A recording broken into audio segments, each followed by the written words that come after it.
Olá, eu sou a Vanise Ralho, administradora, professora e coordenadora de cursos na UNORTE, e hoje iniciamos uma nova jornada. Nosso programa nasce com o propósito de dar destaque a empreendedores de nossa cidade e região e, a partir daí, inspirar os mais jovens na trilha do empreendedorismo. De acordo com dados da Prefeitura de São José do Rio Preto, o município está localizado no interior do estado de São Paulo, a 442 quilômetros da capital, e exerce influência direta sobre uma região com mais de 100 cidades. A população estimada é de 460 mil habitantes, e o nome do município homenageia o padroeiro São José e o Rio Preto, que banha o município. É um dos principais polos industriais, culturais, educacionais e de serviços do interior de São Paulo. Sua história econômica esteve por muito tempo ligada à cafeicultura. São José do Rio Preto é a segunda melhor cidade na área da educação entre as maiores cidades do país, segundo o estudo da Macroplan.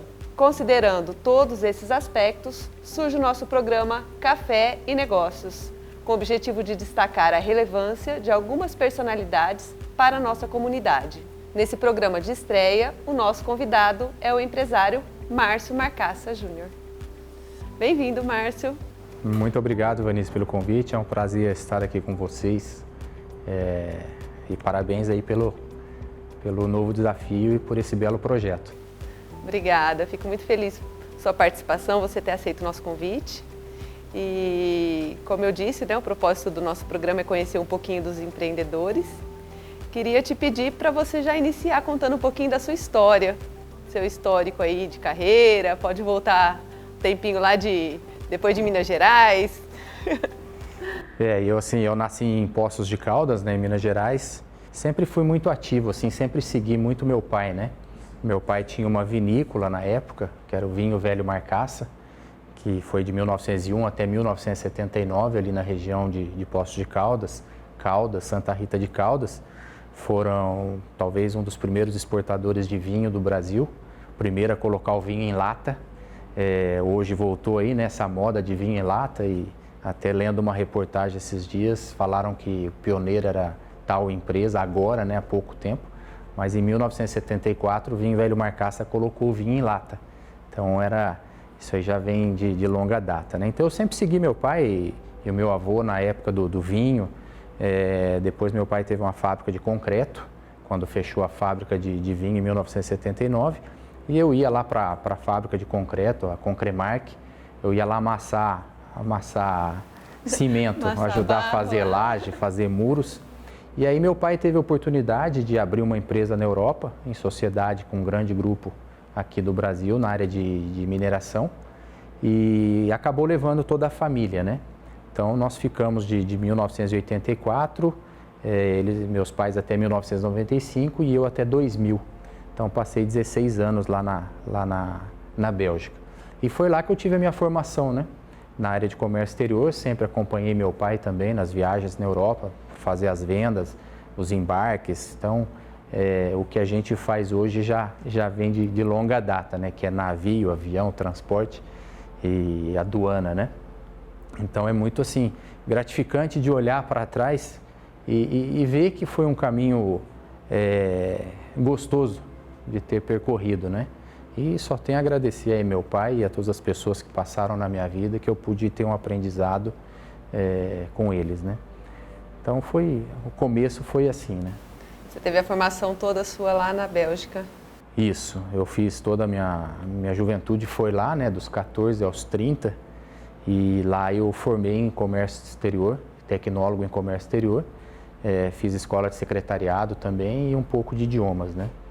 Então foi lá que eu me formei.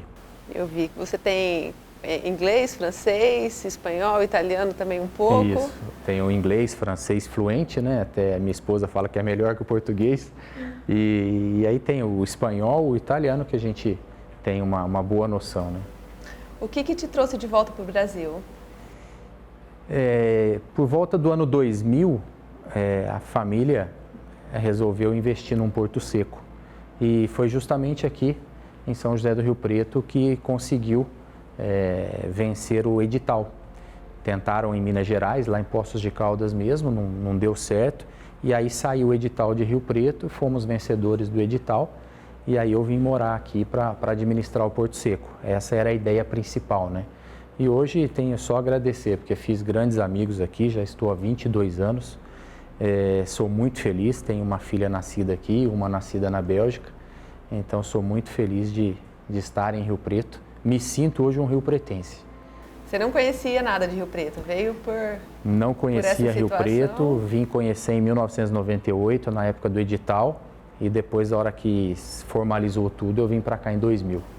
Você sabe que eu também não sou de Rio Preto, né? E eu acho que aqui tem essa característica de acolher as pessoas que vêm de fora, né? Isso que eu falei, essa questão de empreendedorismo, a cidade, ela tem esse espírito mesmo de empresarial, de inovação e acaba trazendo as pessoas, atraindo as pessoas, né? E aí, como você falou, eu estou aqui também já faz 20 anos. Que bacana. Que eu estou em Rio Preto. Rio Preto é uma cidade, assim, muito empreendedora, né? Tanto que nós temos aí o polo de franquias, né? Acho que o ninho das franquias é Rio Preto, né? Exatamente. Parece que é a cidade que mais franquias nascem no Brasil. É o terceiro maior, né? No Rio, São Paulo e São José do Rio Preto, terceiro. O Márcio, fala um pouquinho para mim, assim, você se considera um empreendedor? Vanise, eu acho assim, eu me considero, né? Porque a gente está sempre, a cabeça não para, né? A cabeça não para de funcionar. Você acorda, almoça, janta, toma banho, dorme pensando sempre no que você vai fazer e naquilo que você vai tentar melhorar ou na sua empresa ou em uma nova empresa ou ideias. Então eu acho assim, eu me considero um empreendedor. Já estive várias vezes à frente do tempo e não tomei iniciativas e depois você vê que o negócio que você pensou e gostaria de ter realizado foi realizado e deu muito certo. Você então, não fez, mas alguém fez. Alguém fez ou passei a ideia para alguém que fez, né? E isso também é muito bacana e gratificante porque mostra que muitas vezes a gente está no caminho certo. E às vezes o que não dá certo também serve, né? Porque o empreendedor, ele é aquele que ele faz, pode muito bem dar certo, como pode muito bem dar errado. E aí vem os aprendizados, né? Tanto do caminho certo como do caminho errado. Então eu me considero, sim, nós temos uma empresa praticamente pioneira aqui e com inovações.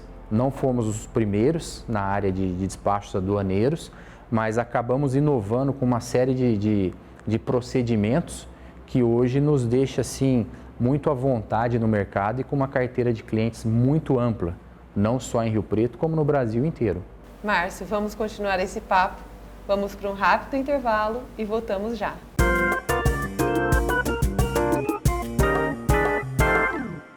Olá, eu tenho um convite a fazer a todos os profissionais da psicologia e estudantes. O nosso curso totalmente digital de aprimoramento em psicoterapia sexual da Unipós do Norte, que está com as inscrições abertas, com temas atuais e ministrado por professores mestres e doutores. É o único e mais completo do Brasil.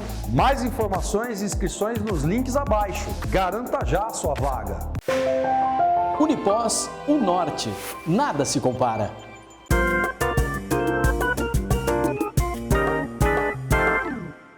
Estamos de volta com o programa Café e Negócios, entrevistando hoje o empresário Márcio Marcassa. Márcio, a gente estava falando de família, trabalhando na empresa, né? E, como eu disse, muitas empresas brasileiras são familiares. A gente tem um outro dado também a respeito das empresas brasileiras sobre o índice de mortalidade. A gente tem um estudo que revela que 40% das empresas sobrevivem após 5 anos. Eu tenho outro indicador do Sebrae que fala em 60% de empresas que sobrevivem após 5 anos de mercado. E uma das maiores causas dessa mortalidade, né, dessas empresas que fecham, é a falta de planejamento. Então, eu gostaria de ouvir de você, assim, como que funciona esse planejamento, considerando lá a sua empresa familiar, né, essa estrutura que você tem aí, que atua em várias frentes, né, em vários locais que você atua, inclusive fora do Brasil. Como que funciona esse seu planejamento? Esse dado é muito importante. Esse dado é um dado que acho que todo empreendedor, quando começa, ele tem medo desse número, né? Ele fica pensando, será que eu vou passar dos 5? Será que eu vou dos 5 anos, né, desse estudo aí. Na verdade, nós começamos muito pequenos, dentro de uma sala, fazendo a parte dos despachos aduaneiros. E uma coisa assim que eu sempre aprendi é nunca gastar mais do que você ganha. Então, acho que essa é uma lição que todo empreendedor já tem que saber, não só na empresa, como em casa, né? Em casa é a mesma coisa. A pessoa ela só se endivida porque ela gasta mais do que ela ganha. E uma empresa não é diferente. Então, a gente tem que sentar em cima do caixa sempre e fazer um planejamento. Na nossa ideia sempre foi, a nossa meta principal era, nós queremos ter X de dinheiro em caixa para suportar uma parada brusca e que a gente não tenha mais R$1 entrando. Então, nós queremos ter tantos meses de vida sem ter nenhuma entrada. E nós, graças a Deus, nós fizemos esse planejamento e conseguimos atingir essa quantidade de meses, né, que a gente queria. Então, acho que essa era uma meta que a gente sempre teve e acabou funcionando. Nosso escritório em Foz do Iguaçu é um escritório em sociedade que nós fizemos lá, que eu sempre falava para o sócio, calma, a empresa não dá lucro no primeiro ano, é sempre difícil, né? A gente vai indo, espera um pouco que vai chegar o momento da maturação, né? Então, é importante a gente ir sobrevivendo e depois a empresa começa a dar lucro e a gente já tem esse planejamento para futuro, né? Então, eu acho que todo planejamento ele é fundamental, tanto na área do financeiro, na área comercial, na área operacional e sempre tentando cumprir as metas. Funciona sempre? Não funciona. Nós vivemos num país onde as dificuldades são enormes em todos os parâmetros, né? Na nossa área, principalmente em relação à parte cambial, logística internacional, que nós passamos aí nesses meses de pandemia com as altas dos fretes, né? Fretes marítimos que saíram da China para o Brasil de $1.800 para $12.000, $13.000. Agora voltaram um pouco para 9, estão em torno de 6, mas são muitas oscilações, muitos parâmetros que a gente tem que viver com isso. Então, a gente nem sempre consegue, né, realizar tudo aquilo que a gente coloca no papel. Mas é bom estar sempre revendo, a gente está sempre revendo e muito pé no chão. A gente trabalha muito dessa maneira. Eu ia te perguntar a respeito da pandemia mesmo, essa sua forma de trabalhar com o planejamento te ajudou durante esse período de pandemia? Como é que foi para você? Para nós, assim, por incrível que pareça, não foi ruim no quesito profissional, trabalho, né, volume de negócios. Mesmo com frete nas alturas, nós aumentamos nossos processos, nós tivemos muitas importações, o Brasil passou a importar mais, eram mais alimentos também, então muita coisa aumentou para a gente, mas nós tivemos que agir muito rápido, né, na questão de colocar os funcionários em home office, sistema informatizado, tudo de acesso remoto, e nós trabalhamos diretamente ligados com a Receita Federal, né? Então tudo é no sistema hoje, tudo é e-processo, tudo é digital, então nós tivemos que ter uma tomada de decisão muito rápida e isso aí eu só tenho a agradecer, os nossos funcionários são 120%, não são nem 100%, né? Então a gente tem uma equipe fantástica, isso aí ajuda muito. O fato de ser online, seus processos, também te ajudou a reestruturar? Sim, ajudou e acabou criando alguns procedimentos que a gente sabia que tinha que ter e não tomava a decisão de fazer, né? Ah, não, qualquer hora faz isso. Essa pandemia acabou forçando a gente a fazer, a tomar essas medidas e mudar esses processos, né? Então, tirando a parte triste da história, né, que foi a doença mesmo, as pessoas que nos deixaram, na parte comercial a gente passou bem pela pandemia. O que você fala do pós-pandemia para a empresa? Continua nesse crescente, retomou tudo, está melhor do que antes? Hoje a gente vem passando por um processo assim, eu diria até estranho, né? Porque a crise ela está mundial, a inflação ela pegou aí todos os países da Europa, pegou os países da América do Norte e nós também, apesar que nós temos a inflação hoje até mais controlada que a maioria dos países. O Brasil é um país que se posicionou em relação a toda essa situação de uma maneira, no meu entendimento, boa. Então, nós não brigamos com ninguém, nós não tivemos atritos com ninguém, nós fizemos o nosso dever de casa. Eu entendo politicamente que foi feito o dever de casa. E isso acabou trazendo para o comércio exterior um volume maior. Então, o Brasil vem aumentando o volume de exportações, de importações, e mesmo com todo o problema, gargalo logístico, que a gente ainda tem algumas situações complicadas, infraestrutura, mesmo assim o Brasil hoje na área de comércio exterior está indo muito bem. Nós temos aí o fornecimento, a China acabou brigando com um monte de gente, parou de fornecer, o Brasil tomou alguns lugares onde não tinha, então acabou fortalecendo o nosso comércio exterior. Eu estava vendo o superávit na balança comercial, né, de 4 bilhões de dólares, fechou em agosto, o que significa que é muito bom para a gente. Sim, agora na segunda semana de setembro nós tivemos mais um superávit também, então a tendência é que isso continue, né, independente dos problemas políticos que a gente vem passando, dessas polarizações. Esse período agora que é um pouco conturbado. Exato, mas eu acho que o Brasil, primeiro que nós somos o fornecedor de alimentos principal do mundo, né, praticamente. Então não tem como a gente fugir dessa realidade. E o Brasil precisa importar também. Então, um país sadio é aquele que importa e exporta de maneira correta, né? E o Brasil vem fazendo esse dever de casa nessa área. Márcio, o papo está muito bom, mas a gente vai para mais um intervalo e volta daqui a pouco para continuar o terceiro e último bloco do Café e Negócios.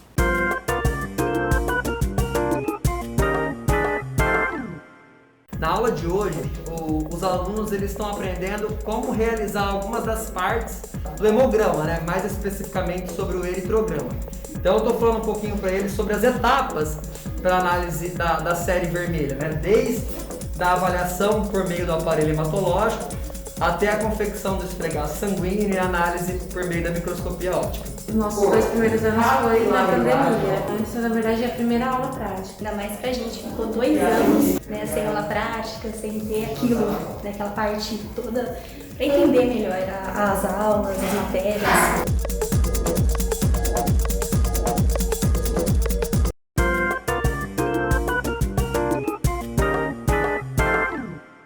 Voltamos agora com o terceiro e último bloco do Café e Negócios. Márcio, continuando a nossa conversa então, falávamos da balança comercial, né, dessa questão, eu ia te perguntar a respeito da alta de juros que está nos Estados Unidos, né, a queda que vem tendo no euro, os países da Europa que estão num processo bastante complicado lá. Como é que isso fica para você na sua visão, para nós, Brasil, e para Rioport? Hoje eu vejo assim, toda oscilação, como eu falava, na nossa área, ela é às vezes boa para o exportador, às vezes ruim para o exportador, mas benéfica para o importador. Mas como eu dizia que todo país, uma economia sadia, ele importa e exporta bastante. E o Brasil consegue um equilíbrio nesse quesito, né?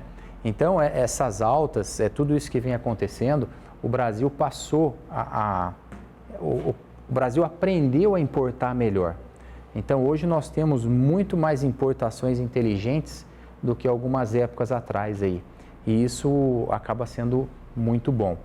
Quanto à economia lá fora, de um lado acaba prejudicando, porque muitas vezes a economia lá cai e a gente tem alguma queda nas exportações.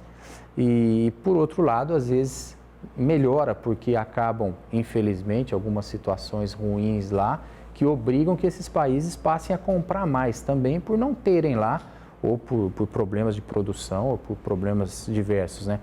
Então, a gente está sempre sofrendo com essas situações. Mas eu vejo que cada vez que essas coisas acontecem, né, a gente cresce. Então, eu sempre acho interessante ter uma visão um pouco mais à frente e tentar antecipar essas situações. Você trabalha mais com importação ou exportação? Hoje nós temos mais importações, principalmente muita parte de alimentos e outras diversas, né? Mas temos também bastante exportações. Márcio, vou perguntar algumas questões pessoais aqui a respeito do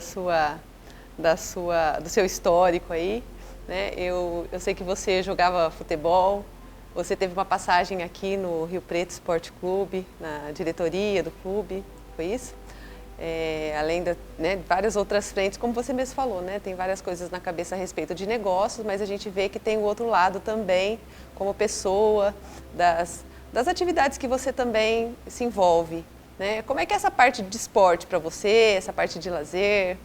Eu sempre fui uma pessoa assim muito ativa, né? Desde criança, na escola a gente jogava tudo, né? Era futebol, handebol, basquete, ping-pong. Então tinha aquelas Olimpíadas, a escola nossa em Poços de Caldas era menor, então a nossa classe tinha que jogar tudo. Então todos aqueles poucos alunos acabavam jogando todas. Aí eu comecei no futebol, sempre gostei, joguei futebol de salão aqui em Poços de Caldas, na Caldense, um clube mineiro, está sempre entre os 4, 5 aí de Minas, né? Casa Grande jogou lá tive alguns contatos com ele na época, eu treinava na Caldense, depois campo, quando ele esteve lá em Poços de Caldas. E depois na Bélgica, fui jogar futebol de campo, mas era muito frio e eu acabei desistindo, né? Eu falei, não, esse frio aqui não é para mim não, né? Meu irmão continuou e eu parei, eu fui para o salão. E aí no salão cheguei até a primeira divisão, joguei lá alguns anos na primeira divisão, depois tive um problema de hérnia de disco, tive que parar, mas sempre fui muito ativo. E aí aquela questão do empreendedorismo, né? Do hobby eu acabei fazendo um negócio. Teve uma época lá que eu atuava com 12 jogadores, inclusive jogadores de seleção da África, né? Que eu atuava lá por intermédio de um amigo, um grande amigo e grande jogador, que é o André Cruz, que eu conheci lá na Bélgica, jogou na seleção brasileira, todas as categorias da seleção brasileira, e eu transformei esse hobby em um negócio. Lucrativa. E quando você eu vim embora, esses jogadores? Eu empresariava alguns jogadores lá, né? E quando eu cheguei no Brasil, que eu voltei, eu fui convidado para participar do Rio Preto e acabei pegando um amor pelo clube e conseguimos, inclusive, em 2007, chegamos à primeira divisão do Campeonato Paulista. Tínhamos uma diretoria lá com o Alessio Zanirati, muito bacana, algumas outras pessoas, João de la Torre. Era muito gostoso, né? Aquele ambiente ali que nós acabamos criando e conseguimos o acesso à primeira divisão. Mas hoje eu estou afastado, futebol para mim não é mais negócios, é mais hobby mesmo. Tenho alguns problemas familiares com isso, porque acaba tomando muito tempo, né? E muitas vezes a gente acaba deixando algumas coisas de lado, né? Mas hoje eu estou um pouco afastado, mas ainda tenho o Rio Preto como um clube no coração. Dá para perceber. Mas futebol, né? Move paixões, né? A gente vê o Mirassol aí que, se Deus quiser, sobe para a Série B, um trabalho excepcional do Juninho Antunes, da equipe dele aí. Então, tudo aquilo que é feito com planejamento e com metas, né? E procurando o bem-estar de todos, né? Acho que isso é muito importante também. Então, é muito, muito bacana. É possível ver o empreendedorismo no esporte também, né? Principalmente agora, né? Nessa fase aí de SAFs, né? A gente vê o Cruzeiro, que acabou de subir para a Série A de novo, voltar para a Série A, né? Que com planejamento, reestruturação e muito trabalho, né? Deve ter tido muito trabalho ali, vai ter muito trabalho ainda. O futebol está se profissionalizando e deixando de ter aquela cartolagem, né? Que sempre foi muito prejudicial ao futebol brasileiro. Isso em todas as áreas, né? É importante essas atitudes, né? De planejamento, né? De sair desse campo político ali, mais focado no resultado, trabalhando bastante, porque precisa de trabalho, né? Exato. O trabalho vai gerar resultado. E é uma coisa que tanto na empresa quanto num clube, isso é uma coisa que eu sempre falo, né? A gente sempre comenta, né? Acho que um dos maiores erros é essa mistura, paixão razão, né? No futebol, isso eu vivenciei isso muito profundamente, né? Eu teve um momento que eu tive que falar, peraí, futebol para mim agora tem que ser a razão, ou então eu só vou para a arquibancada. Se você quer ficar numa diretoria de um clube, você tem que colocar a razão na frente antes da paixão. E é como numa empresa onde você não deve misturar, né? O que é sócio, remuneração, dinheiro de casa com dinheiro da empresa. Então seria mais ou menos essa comparação, né? Então é muito interessante isso. É um desafio do gestor. Um grande desafio. Um grande desafio. Porque naquele momento você está ali e fala, precisa disso, precisa pagar a conta de luz, o clube não tem dinheiro. E aí você passa a paixão, a emoção antes da razão, né? Então, não, daqui que eu pago esse boleto, tá aqui que eu faço isso. E no final isso vai virando uma bola de neve que você acaba sendo prejudicado na parte pessoal e deixando de lado o crescimento profissional. O teu aprendizado lá, você levou alguma coisa desse aprendizado, a passagem pelo clube, para os seus negócios hoje? Eu creio que eu acabei levando mais da empresa para o clube do que do clube para a empresa, né? Assim, você já tinha a estruturação junto com as pessoas, Márcio Mendonça, João de la Torre novamente, muitas pessoas, eu não vou citar aqui porque eu vou esquecer, Ulisses Cury, Márcio Haddad, muitas pessoas, empresários, Suélio Ribeiro, muitas pessoas que ajudaram na reestruturação, colocando a mão no profissional, profissionalizando. Trazendo a experiência de cada empresário para a área esportiva, né? E isso deu muito certo, tanto que nós chegamos na Série A1 e depois, por uma série de questões aí, o clube voltou para A3 e espero que um dia volte aí a ter o mesmo sucesso que o Mirassol, o Novo Horizontino. Márcio, deixa eu te perguntar agora, voltando ali no tópico de empreendedorismo, né? A gente tem alguns mitos a respeito, por exemplo, de que empreender no Brasil é muito difícil, né? É impossível. A gente tem algumas questões ali que a gente sabe que esbarra, né? Questões estruturais e tudo. Mas como que você vê isso, por exemplo? O que você diria para as pessoas que querem empreender aqui? Assim, eu acho que o empreendedorismo, as pessoas dizem que a pessoa nasce, né? Eu acho que tem uma parte sim que a pessoa nasce, mas tem a outra parte que a pessoa deseja. E ela quer e ela vai atrás. E a parte principal, isso a gente, quando eu estive diretor da CIRP, até por vários anos estive diretor da CIRP, você pega todos aqueles diretores que estão ali para aprender, para ajudar e para levar o bem-estar para o associado e para a economia da cidade e da região. Então, tempo, disponibilidade, networking, isso é extremamente importante. Eu tenho muito a agradecer à CIRP por todo o conhecimento de pessoas que eu fiz em Rio Preto e grandes amizades. Foi muito importante para a minha vida, para os meus negócios. Não para o negócio em si mesmo, mas o relacionamento das pessoas que foram apresentando outras pessoas. Então, a pessoa que quer empreender, ela tem que ter foco primordial é foco, não pode ter preguiça. Preguiça é uma coisa que não deve ter e a pessoa precisa planejamento, vontade e estar pronta para saber que ela vai ter bastante pedras no caminho e que essas pedras ela vai chutando e vai fazendo o negócio acontecer. A gente pode sintetizar dessa forma, então, na sua opinião. Ter foco, força de vontade, dedicação. Relacionamento, rede de contatos. E acordar mais cedo que os outros. E trabalhar. Porque ficar esperando não vai acontecer. Tá joia. Márcio, te agradeço muito por esse bate-papo, por você ter aceito o nosso convite e participar do nosso programa. Finalizamos aqui a primeira edição do Café e Negócios. Aguardo você na próxima. Lembrando que você pode acompanhar o nosso programa no canal 7 da TV Rio Preto, mas também pelo Instagram, pelo YouTube e pelos outros canais. Obrigada pela companhia e até mais.